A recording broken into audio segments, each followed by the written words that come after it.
Le marché mondial du pétrole vient de subir un véritable choc sismique. Oui, encore un. Après plus de 50 ans au sein de l'Organisation des pays exportateurs de pétrole, les Émirats arabes unis ont décidé de partir. Et ce n'est pas un petit changement. Cette décision pourrait bouleverser la façon dont les prix du pétrole sont fixés, la manière dont les pays coopèrent et même la circulation de l'énergie à l'échelle mondiale. Alors, que s'est-il passé exactement et pourquoi est-ce si important? Le 28 avril, les Émirats arabes unis ont annoncé qu'ils quitteraient officiellement l'OPEP à partir du 1er mai. C'est un événement majeur, car les Émirats ne sont pas un petit producteur. Ils comptent parmi les plus grands du groupe et même du monde. Ils extraient plusieurs millions de barils par jour et ils ont la capacité d'en produire encore davantage s'ils le souhaitent.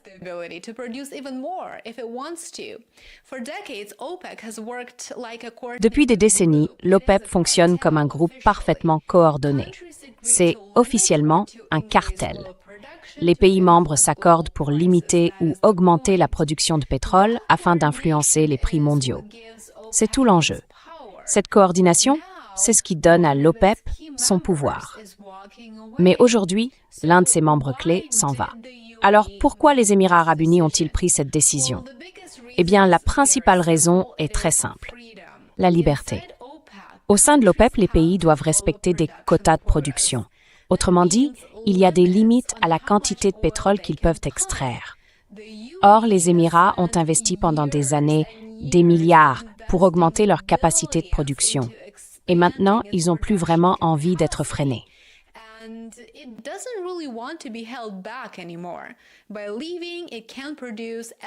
En quittant le groupe, le pays peut produire autant de pétrole qu'il le souhaite, quand il le souhaite. Il y a aussi une stratégie à long terme derrière tout ça. Les Émirats arabes unis veulent être plus flexibles à mesure que la demande mondiale d'énergie évolue. Donc, au lieu d'être liés à une décision collective, ils veulent pouvoir réagir rapidement aux conditions du marché et maximiser leur production pour augmenter leurs bénéfices. Un autre facteur, sans doute l'un des plus importants, c'est la montée des tensions avec l'Arabie saoudite, qui reste la force dominante au sein de l'OPEP. Les désaccords durent depuis des années sur la quantité de pétrole à produire et sur la manière de gérer les prix.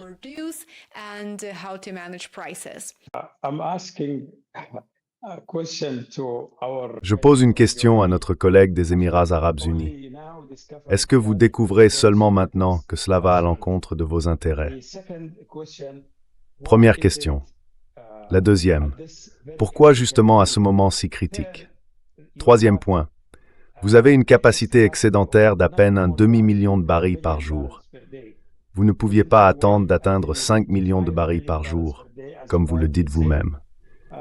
Il y a beaucoup de questions. Le moment choisi, le volume de la capacité, et ainsi de suite. Tout cela nous surprend que vous preniez cette décision précisément maintenant.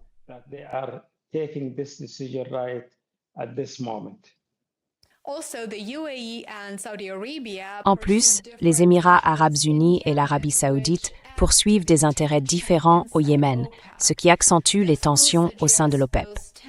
Cette décision montre que ces tensions ont sans doute atteint un point de rupture.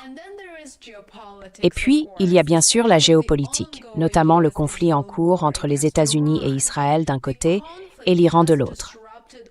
Ce conflit a perturbé les flux pétroliers dans le détroit d'Ormuz, l'une des routes les plus importantes de l'énergie mondiale. Cette crise a révélé à quel point il est difficile pour l'OPEP de réagir vite et efficacement, ce qui a probablement poussé les Émirats à suivre leur propre voie. Si on prend un peu de recul, on voit que les Émirats font un choix calculé. Ils estiment qu'ils s'en sortiront mieux en dehors de l'OPEP qu'à l'intérieur. Pourquoi? Eh bien, parce qu'ils font pas de pétrole les moins chers du monde.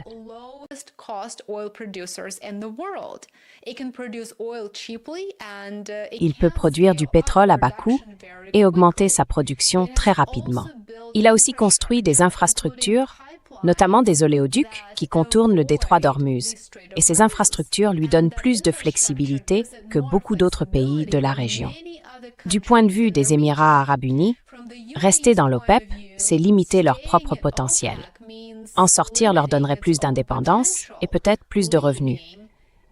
Mais bien sûr, cette décision ne concerne pas seulement les Émirats. Elle a de grandes conséquences pour l'OPEP elle-même. La force de l'OPEP vient de la coordination.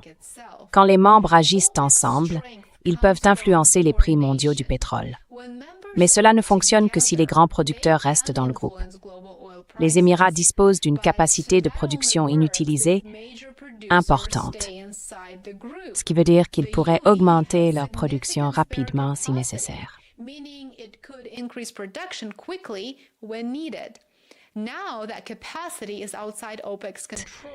Cette capacité échappe désormais au contrôle de l'OPEP et ça affaiblit clairement le groupe.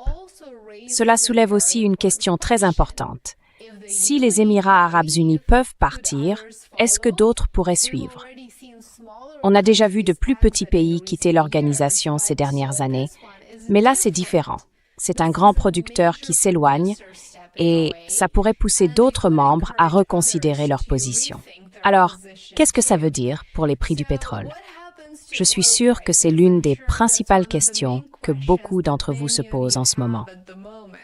Eh bien, à court terme, probablement pas grand-chose. Le marché mondial de l'énergie est déjà sous une pression énorme à cause de la guerre avec l'Iran. L'offre est limitée et les prix sont déjà relativement élevés, dans certains cas au-dessus de $100 le baril.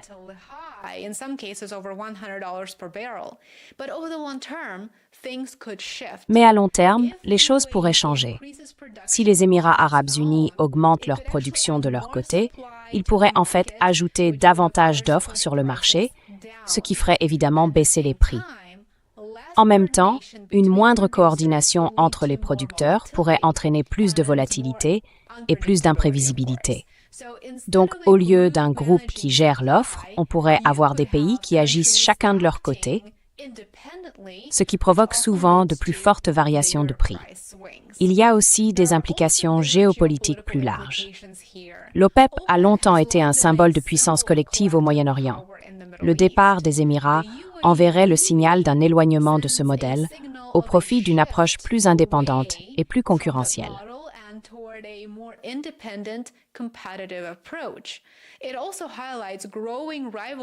Cela met aussi en évidence la rivalité croissante au sein du Golfe, surtout entre les Émirats arabes unis et l'Arabie saoudite, comme je l'ai mentionné tout à l'heure.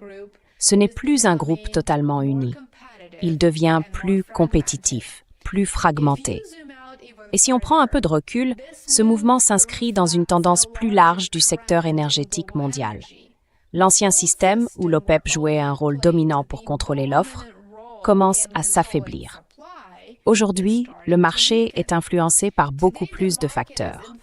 La production de pétrole de schiste aux États-Unis, les tensions géopolitiques et bien sûr la transition mondiale vers les énergies renouvelables.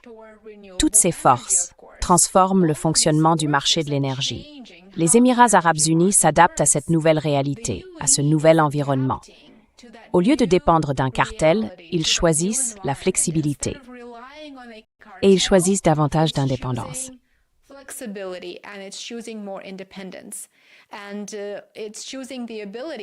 Et c'est le choix de pouvoir augmenter sa production selon ses propres conditions. En résumé, le départ des Émirats arabes unis de l'OPEP, c'est pas juste un gros titre, c'est un tournant. Cela affaiblit l'un des groupes les plus puissants du secteur énergétique mondial. Cela accroît aussi l'incertitude sur les marchés du pétrole. Et je dirais que cela marque un passage vers un système plus fragmenté et plus concurrentiel.